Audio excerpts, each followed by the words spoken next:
नमस्कार मैत्रिणींनो, चेहऱ्यावर ग्लो येण्यासाठी किंवा आपला चेहरा सुंदर दिसण्यासाठी आपण महागडी अशी वेगवेगळ्या प्रकारची केमिकलयुक्त फेशियल करत असतो. आपला चेहरा सुंदर दिसण्यासाठी वेगवेगळ्या ट्रीटमेंट आपण घेत असतो, परंतु आपल्याला पाहिजे तसा रिझल्ट न भेटता उलट आपल्या चेहऱ्यावर रिॲक्शन होते.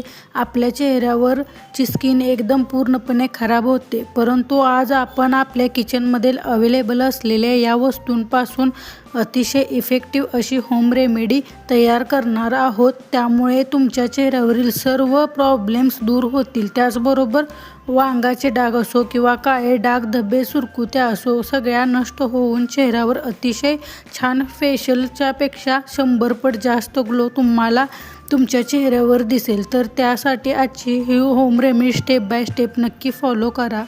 चला तर मग रेमेडी पाहूया. आपल्याला या मसूर डाळीच्या फेशियलसाठी सर्वात पहिले इन्ग्रेडियंट लागणार आहे टमॅटो. आपल्या सर्वांच्याच घरात अवेलेबल असतं. छान पिकलेलं टमॅटो बघून घ्यायचं आहे, लालसर असं, जेणेकरून याचा रिझल्ट अजून छान प्रकारे आपल्याला बघायला मिळेल. व आपण याचा पल्प काढून घेणार आहोत. लालसर टमॅटो घेतल्यावर त्याचा पल्पही खूप छान आणि जास्त प्रमाणात निघतो. मध्यम आकाराचा एक टमॅटो घ्यायचा आहे आपल्याला इथे. टमॅटोमध्ये व्हिटॅमिन सी भरपूर प्रमाणात असते. त्याचबरोबर टमॅटोमध्ये नॅचरल ब्लिचिंग प्रॉपर्टी देखील असतात, जे की आपल्या त्वचेला नॅचरली क्लीन करायचे काम करतात. तर आपल्याला इथे मध्यम साईजचा टमॅटो लहान खिसणीच्या साहाय्याने व्यवस्थित असं खिसून त्याचा पल्प काढायचा आहे, जे की आपल्या त्वचेवरील डस्ट, ऑइल, इम्प्युरिटीज रिमूव्ह करण्यासाठी मदत करणार आहे. हे साधारणतः 1.5 ते 2 चमचे इतका टमॅटोचा पल्प इथे मी घेतलेला आहे. तो आपल्या चेहऱ्यासाठी आता आपण यूज करणार आहोत. त्यानंतर आपल्याला एक स्वच्छ बाउल घ्यायचा आहे. त्यानंतर आपल्याला मसूर डाळीची पावडर लागणार आहे. तुमच्याकडे जर मसूर डाळीची पावडर नसेल तर आपल्या सर्वांच्याच घरात मसूर डाळ अवेलेबल असते. ती आपण भाजीसाठी, आमटीसाठी वापरत असतो. ती मसूर डाळ घ्यायची आहे आणि व्यवस्थित ती ओल्या कपड्याने त्याला पुसून घ्यायची आहे, कारण त्याच्यावरती जास्त दिवस टिकावेत त्यासाठी केमिकल पावडर वापरलेली असते. त्यामुळे ओल्या कपड्याने व्यवस्थित पुसून घ्यायची आहे आणि नंतर उन्हामध्ये वाळवून किंवा तव्यावरती थोडीशी गरम करून मिक्सरला ग्राइंड करून अशी फाईन अशी पावडर तयार करून घ्यायची आहे. खूप सोपी प्रोसेस आहे. लगेच आपली मसूर डाळीची पावडर तयार होते. फक्त लक्षात ठेवायचं आहे, जास्त जाडही करायची नाही. आणि पावडर तयार केल्यानंतर पिठाच्या चाळणीने व्यवस्थित लहान अशा चाळणीने चाळून घ्यायची आहे, म्हणजे जास्त जाडसर कण यामध्ये येत नाहीत. फाईन अशी पावडर आपल्याला इथे लागणार आहे. साधारणतः 1 ते 1.5 चमचे इथे मी पावडर घेतलेली आहे. तर नंतर आपण यामध्ये टमॅटोचा काढलेला पल्प ॲड करायचा आहे. टमॅटोचा काढलेला पूर्ण पल्प यामध्ये ॲड करायचा आहे आणि छान असं मिक्स करून घ्यायचं आहे. मसूर डाळीच्या पिठामध्ये नॅचरल ब्लिचिंग प्रॉपर्टीज असतात. ते आपल्या चेहऱ्यावर इन्स्टंट ग्लो आणण्यासाठी खूप जास्त मदत करतात. आणि आपल्या चेहऱ्यावर जर वांग असेल किंवा डाग, पिंपलचे काळे डाग पडलेले असतील किंवा रिंकल्स आलेले असतील, सुरकुत्या आलेल्या असतील, तर ते देखील कमी करते आणि खूप छान आपल्या चेहऱ्याला नॅचरल पिंकिश ग्लो द्यायला मदत करते. त्यानंतर पुढचे इन्ग्रेडियंट आपल्याला ते ॲड करायचे आहे हळद. तुमच्याकडे जर कस्तुरी हळद असली तर ते वापरू शकता किंवा घरी आपण होममेड बनवलेली हळद असते ते वापरू शकता. किचनमधील हळद वापरत असाल तर 1 चुटकीच वापरा, जास्त वापरू नका, नाहीतर आपला चेहरा पिवळा पडतो. त्यामुळे ते कमी प्रमाणात किचनमधली हळद वापरायची आहे. कस्तुरी हळद वापरत असाल किंवा घरात बनवलेली होममेड हळद वापरत असाल तर 1/2 चमचे इतकी हळद यामध्ये वापरली तरीही चालेल. छान यामध्ये मिक्स करून घ्यायचं आहे. हळदीमध्ये अँटीबॅक्टेरियल आणि अँटी इन्फ्लामेटरी गुणधर्म असतात. ते आपल्या चेहऱ्यावर जर कोणते ॲलर्जी झालेली असली तर ते ठीक करण्यासाठी मदत करते आणि आपल्या चेहऱ्याला एक नॅचरल ग्लो देखील देते.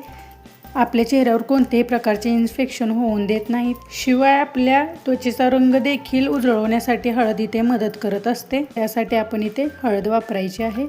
यामध्ये छान असं मिक्स करून घ्यायचं आहे. त्यानंतर आपल्याला इथे पुढचे इन्ग्रेडियंट ॲड करायचं आहे गुलाब पाणी, म्हणजेच रोज वॉटर. गुलाबजल आपल्याला यामध्ये ॲड करायचं आहे. साधारणतः 1 चमचा इतका आपल्याला यामध्ये रोज वॉटर ॲड करायचं आहे. छान अशी स्मूथ पेस्ट झाली पाहिजे एवढं गुलाब पाणी आपण यामध्ये ॲड करायचं आहे आणि असं छान मिक्स करून घ्यायचं आहे. पहा, एक छान आपली स्मूथ पेस्ट बनवून तयार झाली पाहिजे आहे. एवढं आपण गुलाब पाणी यामध्ये ॲड करायचं आहे. पेस्टची तुम्ही कन्सिस्टन्सी बघू शकता, अशी कन्सिस्टन्सी करायची आहे. जास्त पातळ देखील करायची नाही आणि जास्त घट्ट देखील ठेवायची नाही. व्यवस्थित अशी कन्सिस्टन्सी करून घ्यायची आहे. आणि छान सर्व इन्ग्रेडियंट मिक्स करायचे आहेत. गुलाबजल आपल्या चेहऱ्यावरती नॅचरल टोनरचे काम करते, आपले पोर्स डीप क्लीन करायला मदत करते आणि आपला चेहरा कोरडा देखील पडून देत नाही. त्यासाठी ते आपण रोज वॉटर यामध्ये ॲड केलेलं आहे. छान असं मिक्स करून घ्यायचं आहे. हे सर्व इन्ग्रेडियंट नॅचरल आहेत, आपल्या सर्वांच्या घरात अवेलेबल असणारे आहेत आणि रिझल्ट देखील हा पॅक खूप छान देतो.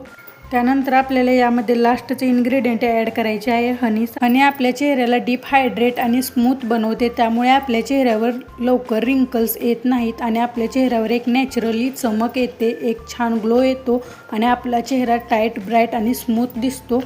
त्यामुळे इथे हनी या रेमेडीमध्ये तुम्ही नक्की वापरायचं आहे आणि छान असं मिक्स करून घ्यायचं आहे. मध घातल्यानंतर हे व्यवस्थित मिक्स करून घ्यायचं आहे, म्हणजे आपण जे काही इन्ग्रेडियंट या पॅकमध्ये वापरलेले आहेत ते एकदम ॲक्टिव्ह होतात आणि छानपैकी आपल्या चेहऱ्यावरती वर्क करतात. हे पहा, मॅजिकल फेस पॅक आपला बनवून अप्लाय करण्यासाठी एकदम तयार आहे. तुम्हाला जर यामधील कोणते इन्ग्रेडियंट सूट होत नसेल तर ते तुम्ही स्किप केले तरीही चालेल. हा पॅक वापरायच्या आधी तुम्ही एकदा पॅच टेस्ट नक्की करायची आहे, नंतरच पूर्ण चेहऱ्यावरती हा पॅक अप्लाय करून घ्यायचा आहे. चला तर आता याला अप्लाय कसं करायचं ते मी तुम्हाला सांगते. आपला चेहरा स्वच्छ थंड पाण्याने किंवा फेस वॉशने क्लीन करून घ्यायचा आहे. एकदम क्लीन फेसवरतीच ही रेमेडी अप्लाय करायची आहे. अजिबात कोणत्याही प्रकारचा मेकअप आपल्या चेहऱ्यावर असला नाही पाहिजे. व्यवस्थित फेस वॉश करून घ्यायचा आहे आणि ही रेमेडी व्यवस्थित अशी सर्क्युलर मोशनमध्ये किंवा अप्पर डायरेक्शनने आपल्या पूर्ण फेसवरती अप्लाय करायची आहे आणि व्यवस्थित आपल्या चेहऱ्याची 5 मिनटं मसाज करायची आहे, जेणेकरून आपल्या चेहऱ्याचे पूर्ण पोर्स डीप क्लीन होतील. ब्लॅक हेड्स असतील, व्हाईट हेड्स असतील तर ते निघून जाण्यासाठी मदत होईल. वांगाचे डाग असतील किंवा पिंपल्सचे काळे डाग पडले असतील तर ते देखील क्लीन होण्यासाठी मदत होणार आहे. मसाज 5 मिनटं नक्की करा, खूप छान रिझल्ट भेटतो आणि आपली स्किन टाईट आणि ब्राईट व्हायला मदत होते. हे पहा, 5 मिनटं मसाज केल्यानंतर हा फेस पॅक असाच आपल्या चेहऱ्यावरती 10 मिनटं अप्लाय करून ठेवायचा आहे. जेव्हा 70% हा पॅक सुकेल तेव्हा ओला पाण्याचा हात घेऊन मसाज करतच हा पॅक रिमूव्ह करायचा आहे. डायरेक्ट फेस वॉश करून टाकायचं नाही. हे पहा, मी वॉश करून घेतलेलं आहे. तुम्हाला स्किन एकदम क्लीन झालेली दिसेल आणि ब्लॅक हेड्स, व्हाईट हेड्स देखील निघून जातील. स्किन आपली एकदम टाईट आणि ब्राईट होते आणि इन्स्टंट ग्लो आपल्या चेहऱ्यावर यायला मदत होते. त्यामुळे 5 मिनटं नक्की मसाज करायचे आहे. फेस वॉश केल्यानंतर आपला चेहरा मॉइश्चराईज करायला अजिबात विसरायचं नाही. तुम्ही जे कोणते मॉइश्चरायझर वापरत असाल ते अप्लाय करून घेतलं तरीही चालेल किंवा कोरपडीचे जेल जरी अप्लाय केलं तरीही चालेल. चांगल्या रिझल्टसाठी आठवड्यातून 2 ते 3 वेळा हा फेस पॅक नक्की अप्लाय करा. व्हिडिओ कसा वाटला मला कमेंट करून सांगा. व्हिडिओ आवडला तर लाईक करा, तुमच्या मित्रमैत्रिणींसोबत शेअर करायला अजिबात विसरू नका आणि आपल्या चॅनलला सबस्क्राईब जर केलं नसेल तर सबस्क्राईब करा. नंतर भेटूया अशाच एका नॅचरल रेमेडीसोबत. तोपर्यंत धन्यवाद.